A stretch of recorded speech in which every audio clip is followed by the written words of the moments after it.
ഇതപ്പുറത്തെ ആ പഞ്ചാബ് ചെറുക്കനുകൊണ്ട് കൊടുക്കും. എന്നിട്ട് അവനോടൊന്ന് റിക്വസ്റ്റ് ചെയ്യാൻ കൊലവിളി ഒന്ന് നിർത്താൻ. എന്ത് കൊലവിളി? ഇതാ കേട്ടില്ലേ? അത് പാട്ടല്ലേ?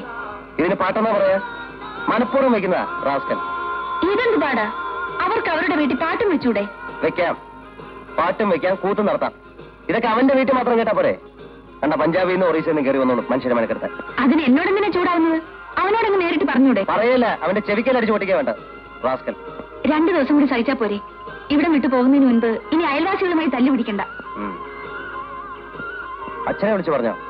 ലീവ് സാങ്ഷനായ കാര്യം പറഞ്ഞു.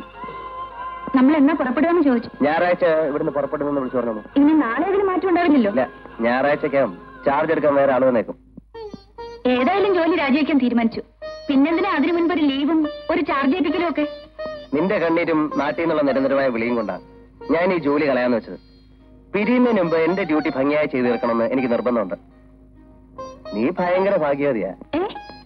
എന്നെ പോലെ ഇത്ര സ്വഭാവ ഗുണമുള്ള ഒരു ഭർത്താവിനെ ലോകത്തിൽ ഒരു പെണ്ണിനും കിട്ടിക്കാണില്ല. അത് അവനും തന്നെ പറഞ്ഞാ മതി.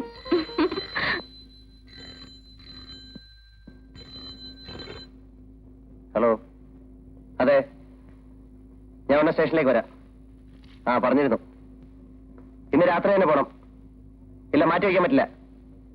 പറയുന്ന അങ്ങോട്ട് കേട്ടാ മതി. ചേടാ, ഓരോ പുലിവാലുകള്. എന്താ സാർ പ്രശ്നം? താനെന്താ ഇവിടെ? ഞാൻ ചുമ്മാ വന്നതാ. ചുമ്മാതെ? അങ്ങനെ ചുമ്മാതൊന്നും വരണ്ട. ഓ, മണിയടിക്കാനുള്ള ഉദ്ദേശമായിരിക്കും. ദൈവത്താണ്, ഒരു ഉദ്ദേശമില്ല. അല്ല, അങ്ങനെ വല്ല ഉദ്ദേശം ഉണ്ടെങ്കിലേ അത് നടക്കില്ല. ഇവിടെ തനിക്കൊന്നും പോലീസ് പണി പറ്റില്ലടോ. പോലീസിന്റെ വേഷമിട്ടാ പോലീസിന്റെ ജോലി ചെയ്യണം, അല്ലാതെ സിനിമ കാണുകയല്ലേ വേണ്ട.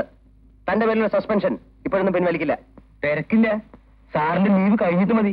അതൊക്കെ ഞാൻ തീരുമാനിച്ചോളാം. പോണം. താങ്കോട്ടെ അകത്തൊന്ന് പറഞ്ഞിട്ട് പോവാലോ എന്ന് വിചാരിച്ചാ. അകത്താരാ? കമ്മീഷണർ ആയി ജോലിയുണ്ടോ? വെറുതെ അകത്തൊന്ന് പറഞ്ഞ വെറുതെ പറയുന്നത് എന്താ? നീയാണ് അയാളെ പിടിച്ച് ഇവിടെ നിർത്തിയിരിക്കുന്നത്? ആരെ? ആ കുട്ടനെ. ഞാനെങ്ങനെ അയാളെ വഴക്കു പറയാ? പാവം ഇവിടുന്ന് പോവാന്ന് നിൽക്കുക. സസ്പെൻഷനിലായ ഒരുപാട് പോലീസുകാരുണ്ട്. എല്ലാരും പാവങ്ങളാ. എല്ലാരും പിടിച്ച് നിർത്തിക്കോ. കുട്ടൻ അവരെ പോലൊന്നുമല്ല, പഞ്ചപാവ. നമ്മുടെ മോളെന്ന് വെച്ച ജീവനാ. കാണും കാണും, ജീവൻ കാണും. പ്രത്യേകിച്ച് സസ്പെൻഷൻ നിൽക്കുമ്പോ. മോൾക്ക് ഐസ്ക്രീമും കാഡ്ബറീസും ഒക്കെ മേടിച്ചെന്നത് മോൾ ഡാഡിയോട് പറഞ്ഞോ? ഒന്നും പറഞ്ഞില്ലേ? സത്യമായിട്ടും പറഞ്ഞില്ല. അയ്യോ, എന്റെ കാശ് കളഞ്ഞല്ലോ. മോളെ, ആ അങ്കിളിനെ പറ്റി എന്തെങ്കിലുമൊക്കെ പറ. അങ്കിള് നല്ല അങ്കിളാണ്, അങ്കിള് മിഠായി മേടിച്ചു തരും, പിന്നെ അങ്കിളുടെ ജോലി മോളെ ചത്തില്ലേ. താഴെ പോയില്ലേ? മോളോട് യാത്ര പറഞ്ഞിട്ട് പോവാലോ എന്ന് വിചാരിച്ചു. തനിക്ക് വീട്ടിൽ പണിയൊന്നുമില്ലേ? വീട്ടിലിരിക്കുന്നത് വിളിക്കുന്ന ഒന്നല്ലേ സാർ? ഇയാളെ കൊണ്ട് വലിയ ശല്യമല്ലോ. ഇവിടെ താൻ പറഞ്ഞു വിട്ടാലും പോകില്ലേ? ഇതേ അവസാനമായിട്ട് ഞാൻ പറയാ, മേലെ തന്നെ ഇവിടെ കണ്ടുവരുത്. ശരി സാർ. അപ്പോ ടിക്കറ്റ് ഞായറാഴ്ച തന്നെ വേണമല്ലേ? തിങ്കളാഴ്ചയായി പറ്റില്ലല്ലോ. ടിക്കറ്റ്? എന്ത് ടിക്കറ്റ്? അല്ല, സാറിന് നാട്ടിലേക്ക് പോവാൻ ടിക്കറ്റ് ബുക്ക് ചെയ്യണമെന്ന് പറഞ്ഞു. തന്നോട് ആര് പറഞ്ഞു? ഞാനാ പറഞ്ഞത്. കുട്ടൻ ചെല്ലു. നീ എന്താ കരുതിയിരിക്കുന്നത്? അവനെ കൊണ്ട് വീട്ടിൽ ജോലി ചെയ്യിക്കാന്നോ? ഞാനൊന്നും പറഞ്ഞതല്ല, അയാള് തന്നെ ഇങ്ങോട്ട് പറഞ്ഞത്. ബന്ധുക്കൾ ആരും റെയിൽവേയിലുണ്ടെന്ന്. ഒന്നുണ്ട്, അവന്റെ അമ്മായിയപ്പൻ റെയിൽവേ മന്ത്രി. പിന്നെ വേറെ പണിയൊന്നുമില്ലേ? ഞാൻ തിരിച്ചു വരുമ്പോ അവനെ ഇവിടെ കണ്ടുവരുത്.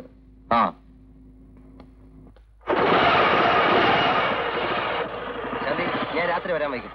മോളെ, ഡാഡി പോന്നു. നിന്നോട് 1000 വട്ടം പറഞ്ഞിട്ടില്ലേ പുറകിന്ന് വിളിക്കരുതെന്ന്? സാരമില്ല. എന്താ മോളെ? മോക്ക് പാവ വേണം. എന്ത് പാവ വേണ്ടേ? നാട്ടിൽ ചെല്ലുമ്പോ മുത്തച്ഛനെ കാണിക്കാനാ. കുട്ടിയാനയുടെ പാവ. എന്തിനാ മോളെ കുട്ടിയാനയുടെ പാവ? മമ്മിയില്ലേ? ശരി, ഡാഡി വരുമ്പോ പാവ വാങ്ങിച്ചിട്ട്. തൽക്കാലം മോക്ക്